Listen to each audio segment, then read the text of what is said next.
Ndewo, no, and welcome to your week 25 sentence review. If the week was busy, this is your chance to catch up. All 15 sentences from this week's Igbo Daily Drops in one place. Our mission is simple: to raise 10,000 next generation Igbo speakers. And every sentence you practice brings us one step closer. So wherever you are, in a car, on a walk, or relaxing at home, let's review the sentences from this past week. Ka anyị bido.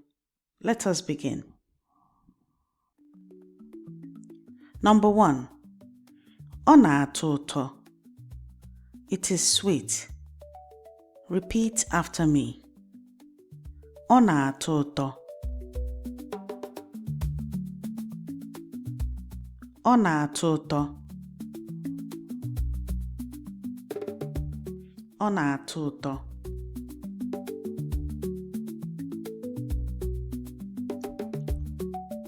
Number 2.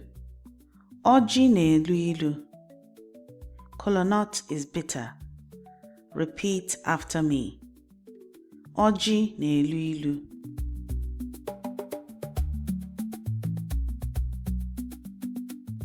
Ọjị na-elu ilu. Ọjị na-elu ilu.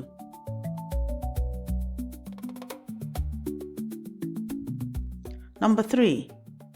Achọrọ m ihe na-atọ ụtọ. I want something sweet. Repeat after me. Achọrọ m ihe na-atọ ụtọ.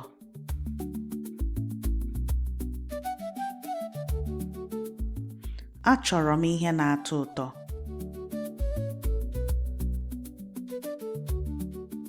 Achọrọ m ihe na-atọ ụtọ.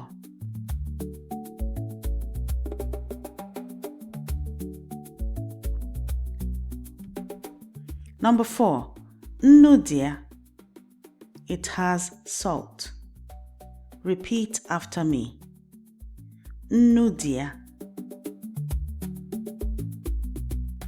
Nnu dị ya.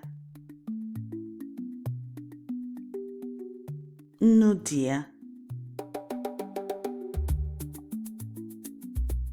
Number 5. Nnu ṅara nri a. This food is too salty. Repeat after me. Nnu ṅara nri a.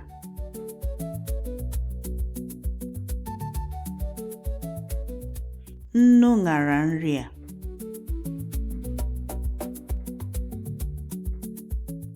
Nnu ṅara nri a.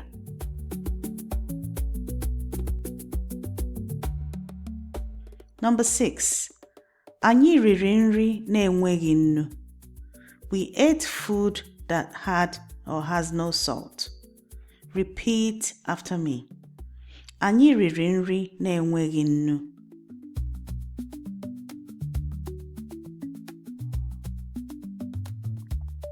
Anyị riri nri na-enweghị nnu.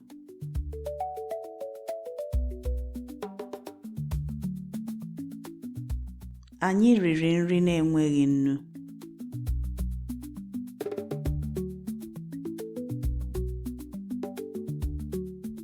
Number 7. Ji a dị arọ.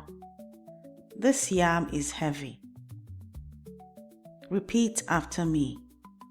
Ji a dị arọ. Ji a dị arọ. Ji a dị arọ. In some dialects, you might hear ji a na-anyị arọ. Ji a na-anyị arọ. It means the same thing. Ji a dị arọ and ji a na-anyị arọ. They mean the same thing. Number 8. Ọ dị arọ. It is heavy. Repeat after me. Ọ dị arọ. Ọ dị arọ. Ọ dị arọ. Like the previous sentence, ọ dị arọ, you might also hear ọ na-anyị arọ. Ọ dị arọ and ọ na-anyị arọ both mean the same thing. Ọ dị arọ. Ọ na-anyị arọ.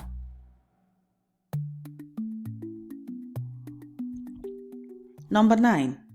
Afọ ejula anyị. Our stomachs are full. Repeat after me. Afọ ejula anyị.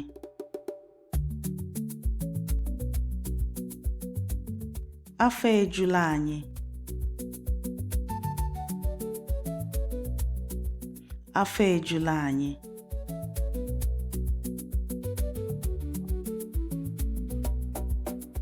Number 10.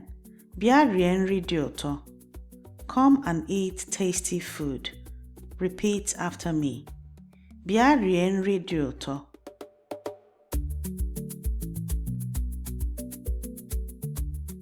Bịa rie nri dị ụtọ.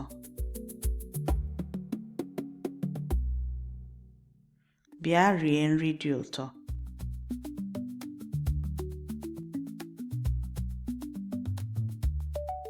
Number 11. Biko, detụ ofe m ọnụ. Please taste my soup. Repeat after me. Biko, detụ ofe m ọnụ.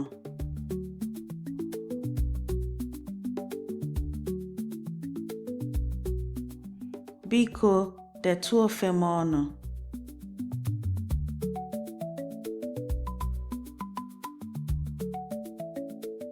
Biko, detụ ofe m ọnụ.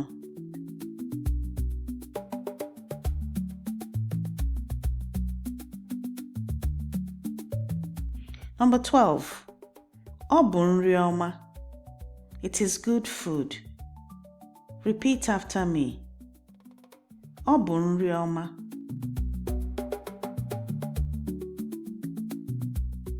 Ọ bụ nri ọma. Ọ bụ nri ọma.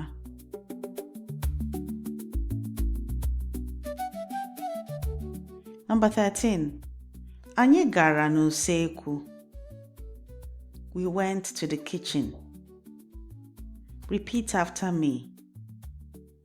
Anyị gara n'usekwu. Anyị gara n'usekwu. Anyị gara n'usekwu.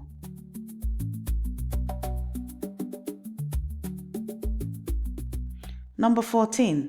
Afọ ejula m. I am full. Repeat after me. Afọ ejula m.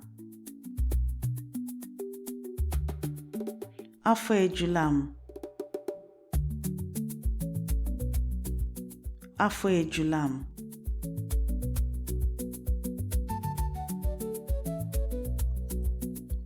Number 15. Ha riri nri ọma. They ate good food. Repeat after me. Ha riri nri ọma.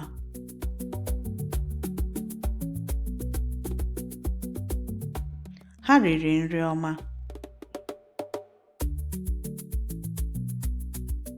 Ha riri nri ọma.